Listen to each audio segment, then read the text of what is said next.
Good morning. I am Brian Downs. This is a Republic, if you can keep it. It is the 17th of May, 2025, in the morning. Today, let's talk about Hamas Force One. This has been much discussed in the media, of course. The government of Qatar is gifting the U.S. government with a luxury jumbo jet to be used as Air Force One. This jet will, of course, be used to carry the president in its role as Air Force One. It will be at the beck and call of the President of the United States. That is currently, regrettably, Donald Trump.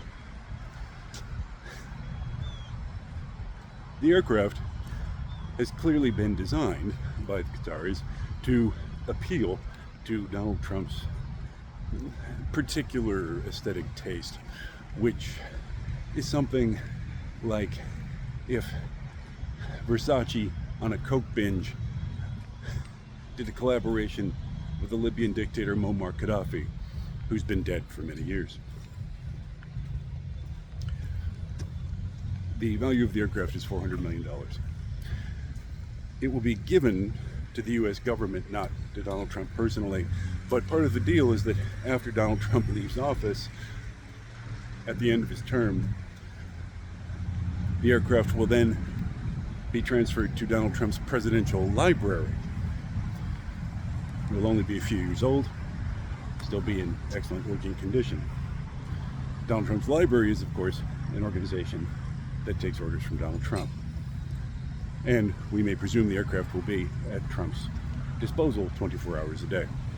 So the aircraft is, in all practical ways, a gift to the President of the United States from the government of Qatar, which also likes to spend money not just on extremely tacky aircraft, but on funding Hamas, the genocidal terrorist organization that favors rape as a weapon of war and will not be happy until every Jew has been exterminated for their Jewishness.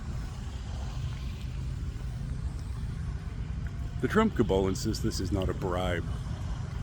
This is a gift. Donald Trump has come out publicly and said, "Why wouldn't I take this? Well, I could be a stupid person and not take it. Why wouldn't you take it?"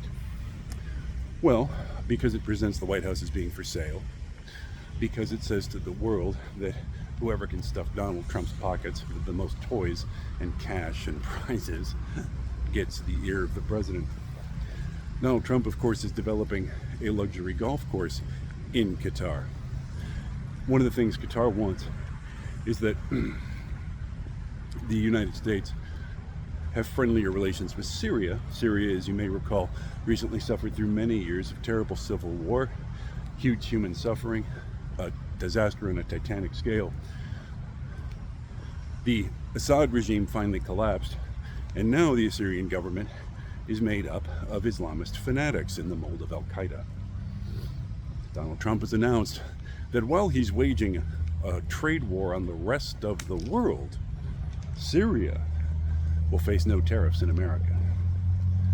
The Syrian government, of course, has expressed their eager enthusiasm to build a Trump Tower in, I believe, Damascus. This is clearly pay to play. This is clearly a bribe. This is clearly prima facie corruption. That's, President Trump, why you shouldn't do it. It is grotesque and it is unconstitutional. The Emoluments Clause forbids it. Trump, of course, argues that, well, it's a free plane. Who won't take a free plane? It's not a free plane.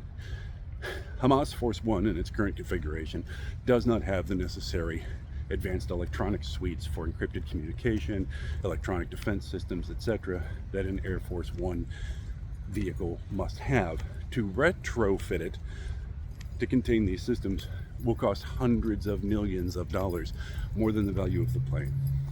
Additionally, it is true that the two aircraft currently used as Air Force One are reaching the end of their life cycle. That's why the U.S. government has already bought and paid for two brand new Air Force One aircraft, state-of-the-art, with all the necessary electronics installed from Jump Street.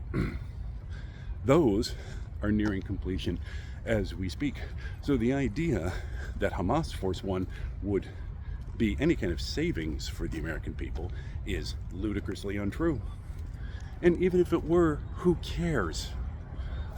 If it saved $100 million, we should sell the Oval Office for that so that Donald Trump can put a new toy in his toy chest. And let me touch just briefly on the fact that the whole thing is a security nightmare. The aircraft was built by a government that backs Hamas. The opportunities for surveillance, eavesdropping, intelligence collection, sabotage, the possibility that the aircraft might even be controlled remotely by some third party, that they could seize control of Air Force One and land it wherever they choose or slam it into the ground, not outside the realm of possibility. Absolutely no way would you ever accept this. Hey, let's look out the city gates this morning. Let's peer over the top of the wall. Oh, look at that wooden horse. How lovely.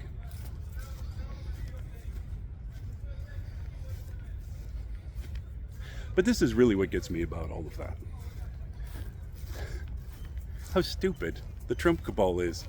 There are better ways to take bribes. This is the most public stunt in the world. And here's Donald Trump going, what's your problem?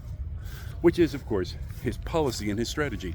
Simply commit crimes and grotesque corruption in front of video cameras, sell Teslas off the White House lawn, or try to anyway. He didn't sell very many Teslas. That's fine.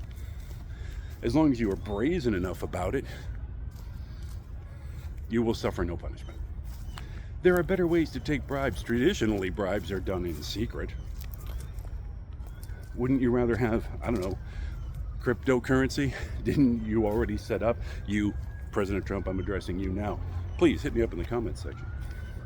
Didn't you already set up the Trump meme coin, which would allow anyone in the world to enrich you simply by trading in your worthless cryptocurrency? And then showing up at the dinner you're hosting for the biggest investors in your shitcoin to show their face and to you and say, please let the favors flow. There are easier and better ways to take bribes. You're even bad at crime. You're even bad at crime. Here's where we are, ladies and gentlemen. Here's where I am this morning, May 17th, 2025. I would much prefer a president, a commander in the Oval Office at the Resolute desk, who was at least good at crime.